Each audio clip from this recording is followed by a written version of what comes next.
बिस्मिल्लाहिर्रहमानिर्रहीम। शुरू अल्लाह के नाम से जो बड़ा मेहरबान और निहायत रहम वाला है। अस्सलामु अलैकुम वरहमतुल्लाहि वबरकातुहू। कुरान पाक की वो आयत जिनको पढ़ने से जो बात मुंह से निकालने पूरी हो जाती है, और यही दुआ बंदे को रब की रज़ा दिलवा देती है। जैसा कि आप सब जानते हैं, तमन्नाएँ और आरज़ुएँ हर इंसान के अंदर बसती हैं, और हर इंसान कोई ना कोई ख्वाहिश लेकर अपनी ज़िंदगी गुजार रहा होता है। जैसा कि आप सबको मालूम है, कोई इंसान चाहता है कि वो दौलतमंद हो जाए, कोई चाहता है कि उसके पास गाड़ी बंगला आ जाए, कोई अपनी पसंद की शादी करना चाहता है, कोई अपनी मोहब्बत को लेकर परेशान है कि उसकी मोहब्बत उसे मिल जाए। यानी हर इंसान किसी न किसी आरज़ू में ज़रूर मुब्तला है।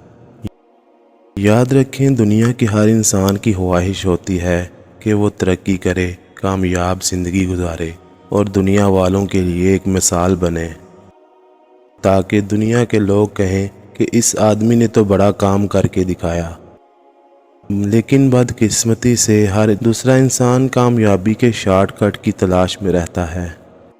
उसकी कोशिश होती है कि वो बग़ैर कुछ किए, बग़ैर किसी मेहनत के बस रातों रात कामयाब हो जाए और अपने मकसद में कामयाब हो जाए। लेकिन ऐसा हरगिज़ नहीं होता। हर कामयाब इंसान की ज़िंदगी का मुताला करेंगे तो हमें पता चलता है कि किसी भी कामयाब इंसान ने कभी शॉर्टकट तरीके से कामयाबी हासिल नहीं की, और ना वो सोने का चमचा मुंह में लेकर पैदा हुआ। आज दुनिया के टॉप लोगों को आप देखिए, कामयाब लोगों को देख लीजिए, तो आपको पता लगेगा कि उन्होंने किस तरह अपने मकसद में कामयाबी हासिल की। दिन रात एक किया, फिर कहीं जाकर वो इज़्ज़त और मर्तबे के इस मुकाम तक पहुँचे, और फिर दुनिया की आला तरीन शख्सियत में उनका नाम आया। कुरान पाक की जिन आयात के बारे में बताया जा रहा है, ये आयात आपको हर मकसद में कामयाबी दिला देंगी।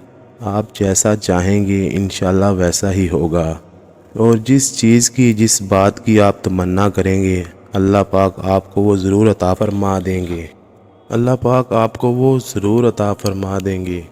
जो अमल आपने करना है वो ये है कि सबसे पहले आपने पाक साफ़ हो जाना है, वज़ू कर लेना है, साफ़ सुथरे कपड़े पहन लेने हैं, और उसके बाद कुरान पाक को खोल लेना है। कुरान पाक को खोलने के बाद आपने सबसे पहले क्या करना है कि दरूद पाक पढ़ना है।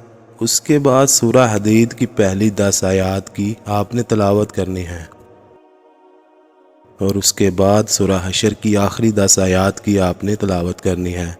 दिन में आपने सिर्फ़ एक बार ये अमल करना है। जब भी आपको किसी चीज़ की ज़रूरत हो, आपको अपने मकसद में कामयाबी चाहते हो, किसी भी बात को पूरा होते देखना चाहते हो, तो आप ये अमल कर लिया करें।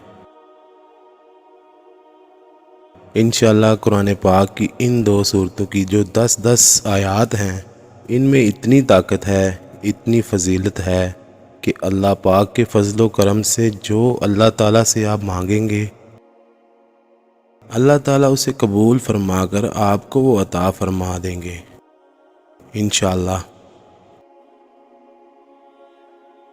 दोस्तों, आज की वीडियो अगर अच्छी लगी हो तो प्लीज़ चैनल को लाजमी सब्सक्राइब करें, वीडियो को लाइक करें और अपने दोस्तों के साथ शेयर करें। शुक्रिया।